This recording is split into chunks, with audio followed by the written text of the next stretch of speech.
बिस्मिल्लाहिर्रहमानिर्रहीम। अस्सलाम वालेकुम everyone and welcome back to my channel educational tips.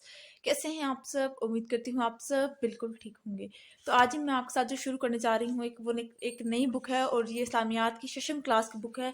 और आज से मैं आपके साथ इसकी भी चैप्टर्स वगैरह शेयर किया करूँगी। तो अभी मेरे चैनल को सब्सक्राइब कर दीजिएगा और बेल आइकन को प्रेस कर दीजिएगा ताकि मेरी जब जब मैं ये वाली वीडियो अपलोड करूँ तो आप लोगों के साथ वो शेयर हो सके आसानी से, आप लोगों को पता चल जाए कि न्यू वीडियो अपलोड हो चुकी है। तो स्टार्ट करते हैं जी। बाब नंबर 2 से ईमानात व इबादात, यानी कि ईमान के बारे में बाब नंबर 2 है और इबादात के बारे में है, ठीक है, यानी कि इबादत वगैरह के बारे में, ठीक है। तो सबसे पहले जो हमारे पास इसके अंदर बाब नंबर 2 के अंदर जो हमारे पास लेसन आता है वो है तौहीद। तौहीद सबसे पहले मैं आपके साथ इसकी रीडिंग शेयर किया करूंगी हर वीडियो में। उसके बाद फिर मैं आपके साथ इसकी एक्सरसाइज का सोल्यूशन शेयर करूंगी, यानी कि मश्की सवालात और मश्क पूरी शेयर किया करूंगी, ठीक है। तो सबसे पहले देख लेते हैं तौहीद का मतलब क्या होता है। तौहीद का लफ्जी व इस्लाही मफहूम। तौहीद अरबी जुबान का लफ्ज है जिसके मायने है एक मानना, यकता जानना, यानी कि एक मानना कि वो ज़ात पाक सिर्फ एक है, वाहिद है, उसके साथ किसी को माबूद ना ठहराना। शरीयत की इस्लाम में तौहीद से मुराद सच्चे दिल से यकीन करना और जुबान से इकरार करना कि अल्लाह ताला अपनी ज़ात व सिफ़ात और अफ़ाल में यकता और अकेला है और इसके सिवा कोई माबूद के लायक नहीं।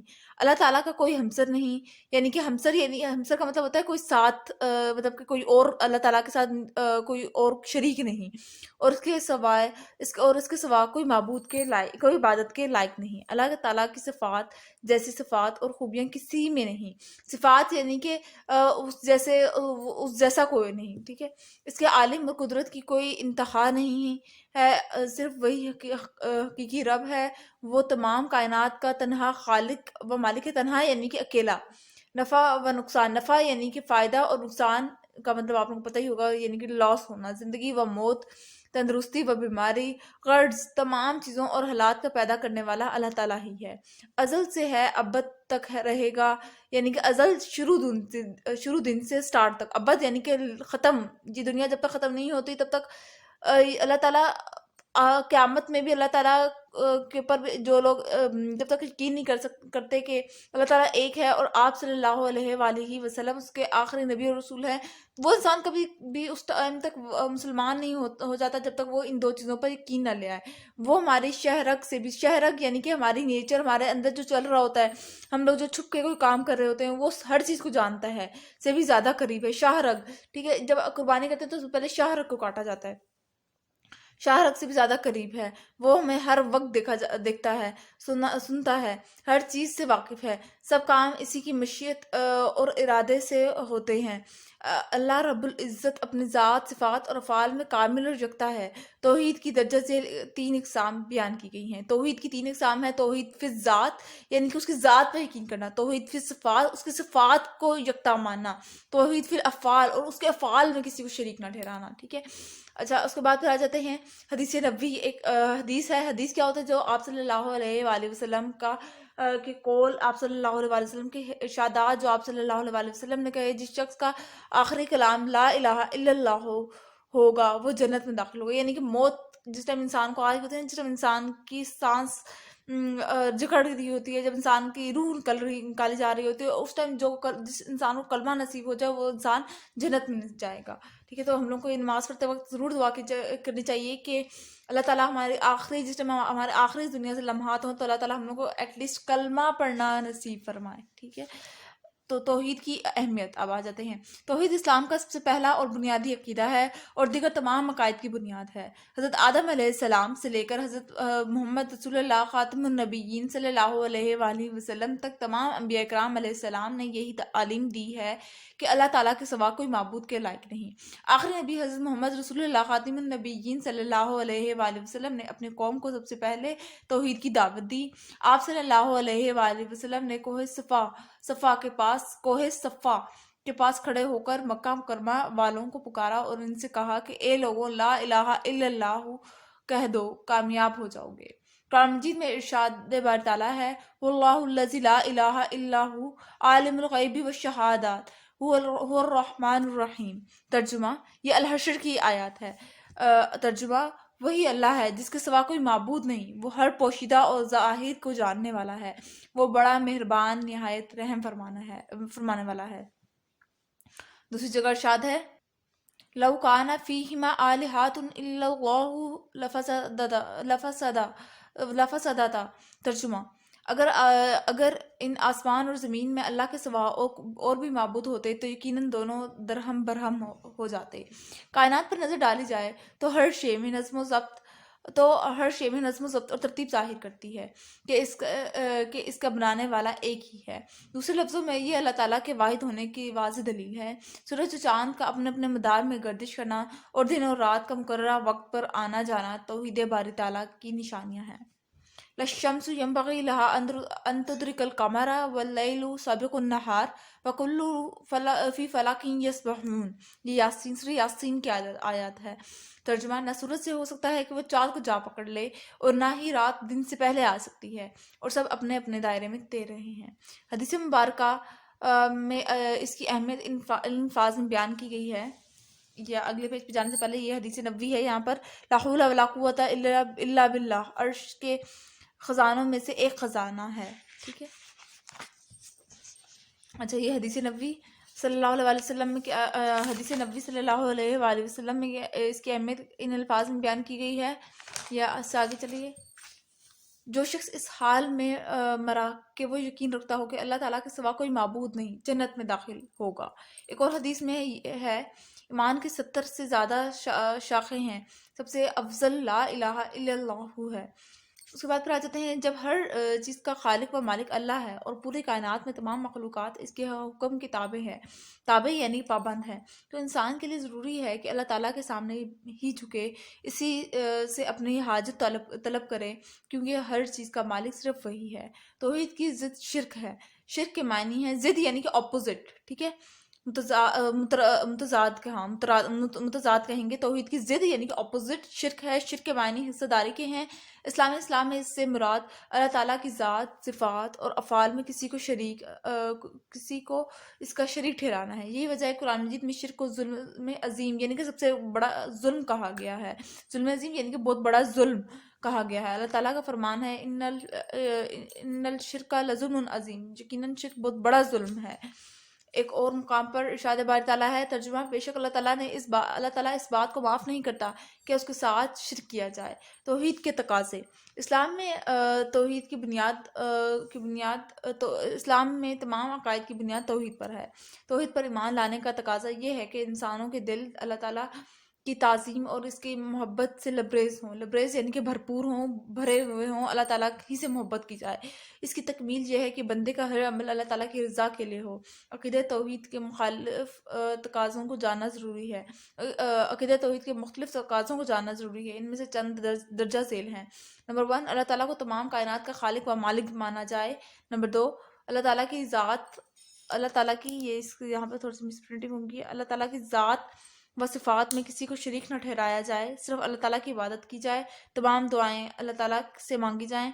हर हाल में अल्लाह ताला का शुक्र अदा किया जाए। सिर्फ अल्लाह ताला पर भरोसा व तवक्कल किया जाए। और फिर लास्ट है, सिर्फ अल्लाह ताला की उम्मीद और खौफ अल्लाह ताला की उम्मीद और खौफ दिल में रखा जाए। यानी कि अल्लाह ताला से ही उम्मीद रखी जाए कि अल्लाह ताला ही हमारी इन मुश्किलात को हल करेगा, और अल्लाह ताला ही का खौफ हो और किसी बंदों का खौफ ना हो दिल में। ठीक है जी। उस बात पर आ जाते हैं तौहीद की असरात। जब कोई शख्स दीन इस्लाम में दाखिल होकर सच्चे दिल से अक़ीदा तौहीद का इकरार करता है और अल्लाह ताला के अहकामात पर अमल करता है, तो इसकी ज़िंदगी में दर्जा ज़ेल असरात व मरतब होते हैं। अक़ीदा तौहीद इंसान को इज़्ज़त नफ्स और खुददारी की अता करता है, यानी मुसलमान अल्लाह ताला के सिवा किसी के आगे नहीं झुकता। अक़ीदा तौहीद इंसान में तवाज़ु और आजिज़ी पैदा करता है, क्योंकि इंसान को यकीन होता है कि जो कुछ मेरे पास है वो अल्लाह ताला का दिया हुआ है। अल्लाह ताला पर मुकम्मल ईमान रखने से बहादुरी व शुजाअत जैसे औसाफ पैदा होते हैं। इंसान को दिली इत्मीनान व सुकून हासिल होता है। ये अक़ीदा इंसान को नेकी की राह पर चलाता है और बुराई से बचाता है। इंसान में सब्र और शुक्र जैसे औसाफ पैदा हो जाते हैं। इंसान नेकी करने और गुनाहों से बचने की कोशिश करता है। हमें चाहिए कि सिर्फ अल्लाह ताला ही की इबादत करें, सिर्फ इसी से अपनी حاجت مانگیں، صرف اسی پر بھروسہ کریں، اسی کے احکام مان کر زندگی گزاریں تاکہ دونوں جہانوں میں کامیابی حاصل کر سکیں۔ اگر ہم سچے دل سے اللہ تعالیٰ پر ایمان لائیں گے تو احکام الہی پر عمل کرنا نہایت آسان ہو جائے گا، شرک سے بچ جائیں گے، اللہ تعالیٰ کے احکام کی پیروی کرنے سے اللہ تعالیٰ کا قرب حاصل ہوگا اور ہر معاملے میں اللہ تعالیٰ کی مدد اور نصرت حاصل ہوگی۔ اب آ جاتے ہیں مشقی سوالات پر، کیونکہ ہماری یہ ریڈنگ تھی اور میں نے آپ کے ساتھ شیئر کر دیا مشقی سوالات پر۔ سوال نمبر اے ہے مناسب ترتیب جواب پر ٹک کا نشان لگائیں۔ دین اسلام میں تمام عقائد کی بنیاد ہے توحید پر۔ لفظ توحید کے معنی ہے ایک ماننا۔ توحید کی ضد کیا ہے، یعنی کہ اپوزٹ کیا ہے، شرک۔ عقیدہ توحید کی تعلیم دی بعض انبیاء کرام علیہ السلام، ٹھیک ہے۔ اس کے بعد پھر آ جاتے ہیں یہ تمام انبیاء کرام علیہ السلام نے۔ ظلم عظیم کسے کہا گیا ہے، شرک کو، ٹھیک ہے جی۔ اس کے بعد پھر آ جاتے ہیں سوال نمبر 2 پر درج ذیل کے مختصر جواب لکھیں۔ عقیدہ توحید کا کیا مفہوم ہے، تو عقیدہ توحید کا مفہوم سب سے پہلے میں نے آپ لوگوں کو بتایا تھا، یہ سب سے پہلے شریعت کی اصلاح میں توحید سے مراد سچے دل سے یقین کرنا اور زبان سے اقرار کرنا کہ اللہ تعالیٰ کی اپنی ذات، صفات اور افعال میں یکتا اور اکیلا ہے اور اس کے سوا کوئی معبود کے لائق نہیں، یہاں تک ٹھیک ہو گیا جی۔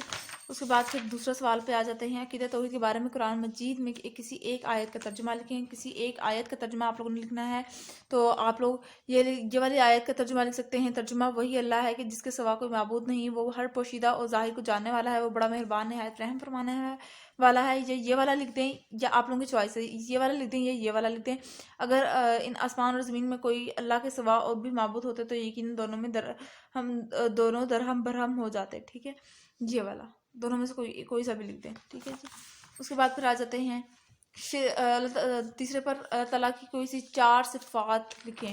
اللہ تعالیٰ کی کوئی سی 4 صفات لکھنی ہے، اللہ تعالیٰ تو 4 صفات ان میں سے کوئی سی بھی لکھ دے۔ اللہ تعالیٰ کو تمام کائنات کا خالق و مالک مانا جائے۔ اللہ تعالیٰ آپ لوگ سنس لکھ دیں، اللہ تعالیٰ تمام کائنات کا خالق و مالک ہے۔ اللہ تعالیٰ کی ذات و صفات میں کسی کو کوئی شریک نہیں، مطلب اس طرح سے لکھنا ہے۔ اللہ تعالیٰ تمام کائنات کا خالق و، میں آپ لوگوں کو بول رہی ہوں آپ لوگ لکھ لیں، اللہ تعالیٰ تمام کائنات کا خالق و مالک ہے۔ اللہ تعالیٰ کی ذات و صفات میں کوئی شریک نہیں، صرف اللہ تعالیٰ ہی عبادت کے لائق ہے، تمام دعائیں اللہ تعالیٰ ہی قبول کرتا ہے، ٹھیک ہو گیا جی۔ اس کے بعد پھر آ جاتا ہے شرک کسے کہتے ہیں، تو اس کا آنسر ہے جی یہاں پر شرک کے معنی، یہ شرک کے معنی حصہ داری کے ہیں۔ اسلام میں اس سے مراد اللہ تعالیٰ کی ذات، صفات اور افعال میں کسی کو شریک ٹھہرانا ہے، شرک کہلاتا ہے، ٹھیک ہے جی، یہ اس کا آنسر ہو جائے گا۔ اس کے بعد پھر آ جاتے ہیں شرک کی مذمت کے بارے میں کسی ایک آیت کا ترجمہ لکھیں، تو یہ والے شرک بہت بڑا ظلم ہے، یہ والا لکھ سکتے ہیں، یا پھر یہ والا بھی لکھ سکتے ہیں۔ ایک اور مقام پر ارشاد ہے کہ ارشاد باری تعالیٰ ہے کہ بے شک اللہ تعالیٰ اس بات کو معاف نہیں کرتا کہ اس کے ساتھ کسی کو شریک ٹھہرایا جائے۔ اس کے بعد پھر آ جاتے ہیں سوال نمبر 3 پر، آ جاتے ہیں درج ذیل سوالات کے تفصیلی جواب بھی ہیں۔ قرآن و حدیث کی روشنی میں عقیدہ توحید کی اہمیت بیان کیجیے۔